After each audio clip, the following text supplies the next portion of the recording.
Assalamualaikum warahmatullahi wabarakatuh. Saya di sini akan menceritakan kisah Nabi Muhammad dari diangkat menjadi nabi dan rasul sampai peristiwa Isra Mi'raj.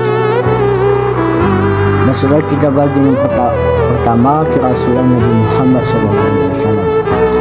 Pada malam bertepatan dengan hari Senin tanggal 17 Ramadan bertepatan dengan tanggal 16 Februari 611 Masehi, yaitu ketika Nabi Muhammad SAW sedang bertafakur di dalam Gua Hira dan telah berusia 40 tahun. Beliau didatangi malaikat Jibril. Malaikat Jibril datang kepada Nabi Muhammad SAW yang sedang tidur. Dipeluknya Nabi Muhammad SAW sambil berkata, "Bacalah olehmu ya Muhammad." Nabi Muhammad SAW menjawab, "Aku tidak bisa membaca." Ini berulang sampai 3 kali.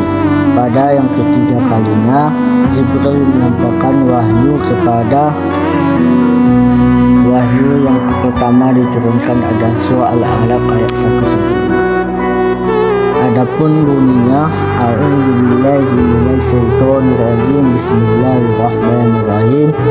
Iqra bismi rabbikal ladzi khalaq, khalaqal insana min 'alaq, Iqra wa rabbukal akram, allazi 'allama bil qalam, 'allamal insana ma lam ya'lam. Artinya, bacalah dengan menyebut nama Tuhanmu yang Maha Pencipta. Dia telah menciptakan manusia dari segumpal darah. Bacalah, dan Tuhanmu yang Maha Mulia yang mengajar manusia dengan pena. Dia mengajarkan manusia apa yang tidak diketahuinya. Quran Surah Al-Alaq ayat 1-5. Setelah itu Jibril pun meninggalkannya, dan Rasulullah SAW sudah tidak kuat lagi berada di Gua Hira. Akhirnya beliau pulang ke rumahnya dan menghampiri Khadijah dengan gemetar sambil berkata, "Selimuti aku, selimuti aku."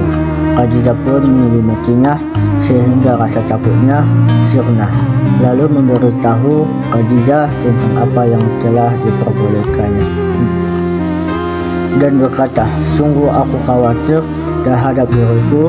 Khadijah menanggapinya dan menenangkan serta meyakinkan Nabi Muhammad SAW, "Sekali-kali tidak, demi Allah, dia tidak akan merendahkan dirimu untuk selamanya, karena sesungguhnya engkau adalah orang yang beban kesusahan orang lain, memberi orang yang tidak punya, menjamu tamu, dan menolong orang yang menegakkan kebenaran."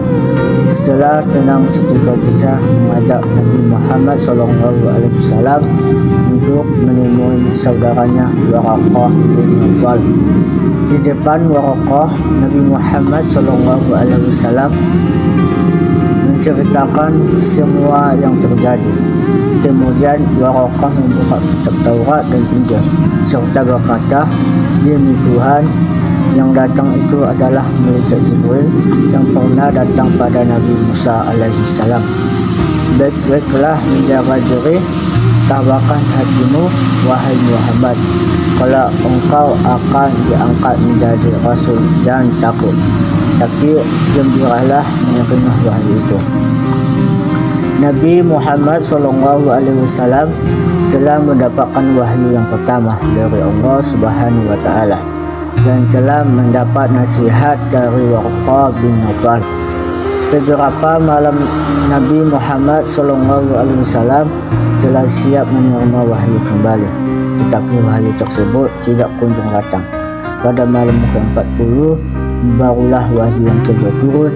Waktu itu Nabi Muhammad SAW sedang berjalan-jalan ke suatu tempat.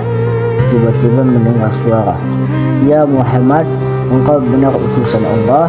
Nabi Muhammad SAW merasa takut mendengar suara itu. Beliau segera kembali ke rumah menyuruh Siti Khadijah menyelimuti. Suara tadi terdengar lagi dengan jelas, dan semakin dekat Jibril mendatanginya. sambil duduk di atas kursi antara bumi dan langit. Lalu turunlah Quran surah Al-Mudaththir ayat 1 sampai 5 sebagai berikut, yang berbunyi A'udzubillahi minasyaitonirrajim. Bismillahirrahmanirrahim.